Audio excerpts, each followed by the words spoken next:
முதல் வாசகம். அடிப்போர்க்கு என் முதுகையும் தாடியை பிடுங்குவோர்க்கு என் தாடையும் ஒப்புவித்தேன்.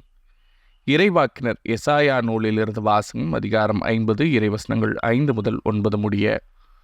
ஆண்டவராகிய என் தலைவர் என் செவியை திறந்துள்ளார். நான் கிளர்தளவில்லை, விலகிச் செல்லவும் இல்லை.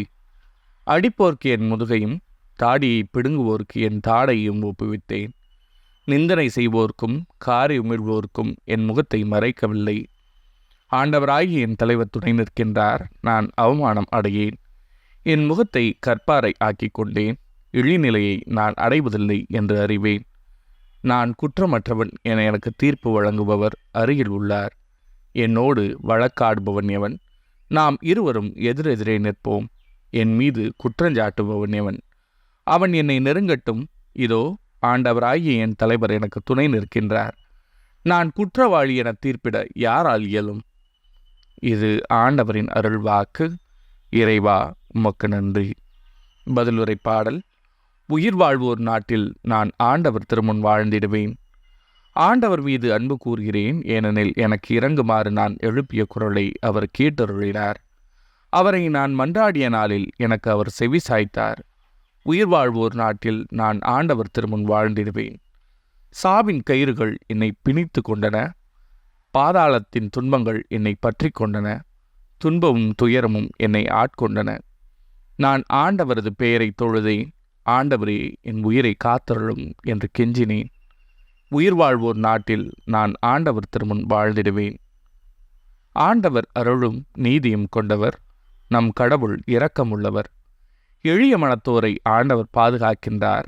நான் தாழ்த்தப்பட்ட போது எனக்கு மீட்பளித்தார். உயிர் வாழ்வோர் நாட்டில் நான் ஆண்டவர் திருமுன் வாழ்ந்திடுவேன். என் உயிரை சாவினின்று விடுவித்தார்.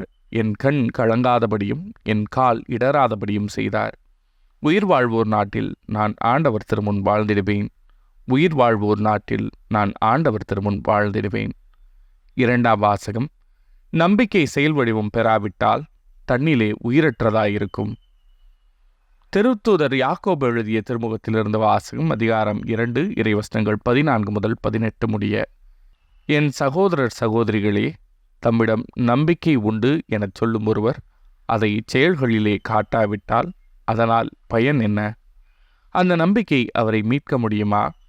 ஒரு சகோதரன் அல்லது ஒரு சகோதரி போதிய உடையும் அன்றாட உணவும் இல்லாதிருக்கும் போது அவர்கள் உடலுக்கு தேவையானவை எவற்றையும் கொடாமல் உங்களுள் ஒருவர் அவர்களை பார்த்து, நலமே, சென்று வாருங்கள், குளிர் காய்ந்து கொள்ளுங்கள், பசியாற்றிக் கொள்ளுங்கள் என்பாரென்றால் அதனால் பயன் என்ன? அதை போலவே நம்பிக்கையும் செயல் வடிவம் பெறாவிட்டால் தன்னிலே உயிரற்றதாயிருக்கும். ஆனால் ஒருவரிடம் நம்பிக்கை இருப்பது போல இன்னொருவரிடம் செயல்கள் இருக்கின்றன என யாராவது சொல்லலாம். அதற்கு என் பதில், செயல்கள் இன்றி எவ்வாறு நம்பிக்கை கொண்டிருக்க முடியும் என காட்டுங்கள். நானோ என் செயல்களின் அடிப்படையில் நான் கொண்டுள்ள நம்பிக்கையை உங்களுக்கு காட்டுகிறேன். இது ஆண்டவரின் அருள் வாக்கு. இறைவா, உமக்கு நன்றி. நற்செய்தி வாசகம். மானிட மகன் பலவாறு துன்பப்பட வேண்டும்.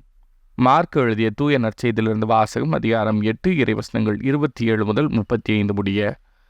அக்காலத்தில் இயேசு தம் சீடருடன் பிலிப்பு செசரியாவை சார்ந்த ஊர்களுக்கு புறப்பட்டுச் சென்றார். வழியில் அவர் தம் சீடரை நோக்கி, நான் யார் என மக்கள் சொல்கிறார்கள் என்று கேட்டார். அதற்கு அவர்கள் அவரிடம், சிலர் திருமுழுக்கு யோவான் எனவும், வேறு சிலர் எலியா எனவும், மற்றும் சிலர் இறைவாக்கினருள் ஒருவர் எனவும் சொல்கின்றனர் என்றார்கள். ஆனால் நீங்கள் நான் யார் எனச் சொல்கிறீர்கள் என்று அவர் அவர்களை கேட்க, பேதுரு மறுமொழியாக, நீர் மெசியா என்று உரைத்தார். தம்மை பற்றி எவரிடமும் சொல்ல வேண்டாம் என்று அவர்களிடம் அவர் கண்டிப்பாய் கூறினார்.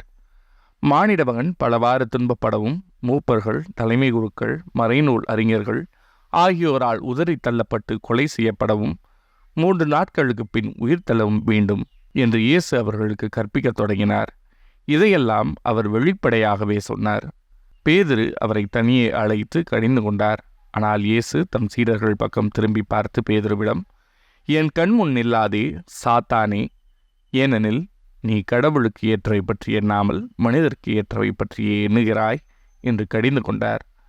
பின்பு அவர் மக்கள் கூட்டத்தையும் சீடரையும் தம்மிடம் வரவழைத்து, என்னை பின்பற்ற வரும் எவரும் தன்னலம் துறந்து தம் சிலுவையை தூக்கி கொண்டு என்னை பின்பற்றட்டும். ஏனெனில் தம் உயிரை காத்து கொள்ள விரும்பும் எவரும் அதை இழந்து விடுவார்.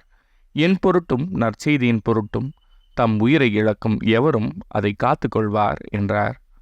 இது ஆண்டவரின் அருள்வாக்கு. கிறிஸ்துவே உமக்கு புகழ்.